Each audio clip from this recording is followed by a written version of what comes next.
मेरे आत्मीय मित्रों, नमस्कार।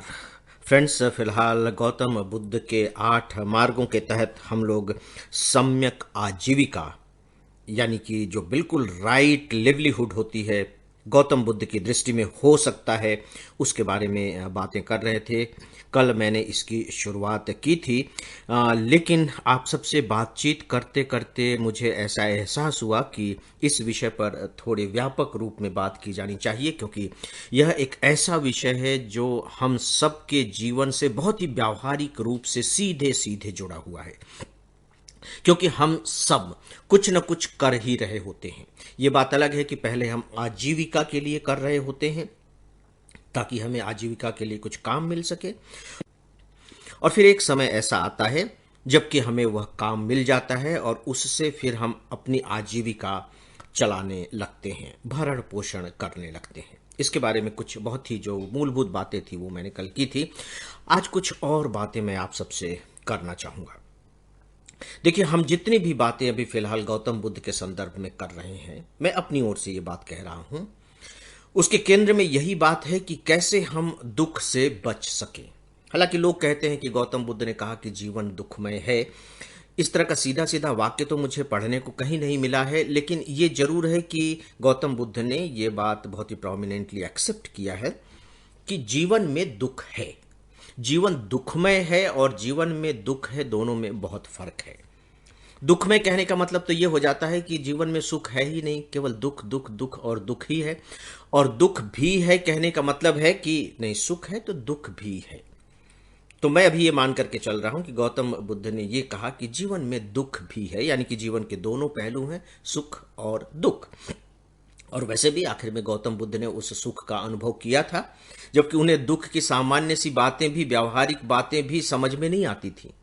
तो सुख को कैसे अस्वीकार कर सकते थे। खैर, तो गौतम बुद्ध का जो अष्टांग मार्ग है वो बेसिकली दुख से मुक्ति का मार्ग है। अब आजीविका से इसका क्या संबंध है, और फिर सम्यक आजीविका से क्या संबंध है। देखिए, जैसे ही हमें आजीविका प्राप्त होती है, अगर हमें भरण पोषण का अपना आधार मिल जाता है, तो कम से कम भूख जैसे दुख से तो मुक्ति मिल जाती है, जो बहुत बड़ा दुख है। जैसे ही हम कमाने लगते हैं, भूख के दुख से मुक्ति मिल जाती है। लेकिन क्या वही पर्याप्त है? इसके बाद हमारे सामने कोई दूसरा दुख नहीं रह जाता है? दूसरे दुख बहुत से होते हैं, लेकिन जो दूसरे बहुत से दुख है उन्हें हम अपनी सम्यक आजीविका के जरिए दूर कर सकते हैं। और अगर हमारी आजीविका का आधार सम्यक नहीं रहा, तो यह मान करके चलिए कि यही आजीविका जो हमारे दुखों के निवारण का एक बहुत बड़ा कारण थी, पता लगा कि दुखों को आमंत्रित करने का एक बहुत बड़ा कारण बनती चली जा रही है। नए नए दुख पैदा होते चले जाएंगे। कब? तब यदि हमने इस आजीविका के प्रति अपना सम्यक दृष्टिकोण विकसित नहीं किया तो। इसका मतलब साफ है कि जो मैं काम कर रहा हूं उसे बेहतर तरीके से करूं। दोस्तों, अभी कोरोना के दौर में आप देखिए, थोड़ा सा अपने आसपास निगाह डालिए और एनालाइज करने की कोशिश कीजिए। कितने अलग अलग तरह के लोग आपको दिखाई दे रहे हैं।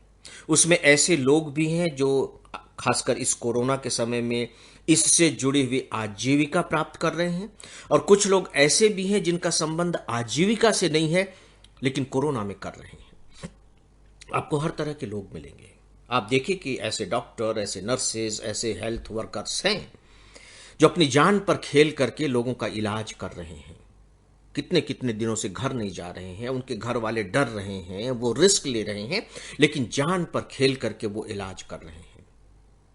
लेकिन इसी के ठीक समानांतर आपको कुछ ऐसी खबरें पढ़ने को मिल जाती हैं, सुनने को मिल जाती हैं, जहां अस्पतालों का एक तरह से कर दिया कि जो निर्दयी स्वरूप है वह भी आपको देखने को मिलता है।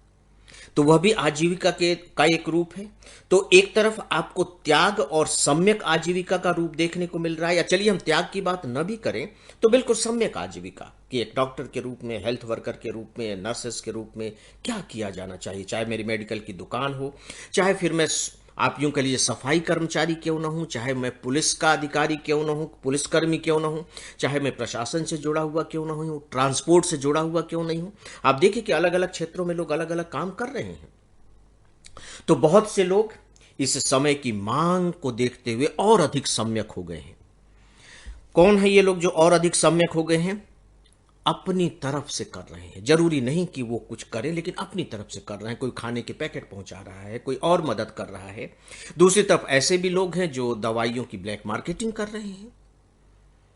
तो अब आप देखिए कि सम्यक आजीविका होती क्या है। मतलब अवसर का लाभ उठा करके जब हम कुछ गलत काम करने लगते हैं, तो आपको नहीं लगता कि ये गलत काम करके हमने अपने लिए एक भय पैदा कर लिया है? क्योंकि गलत काम करने वाला तो हमेशा व्यक्ति भयभीत रहेगा ही रहेगा।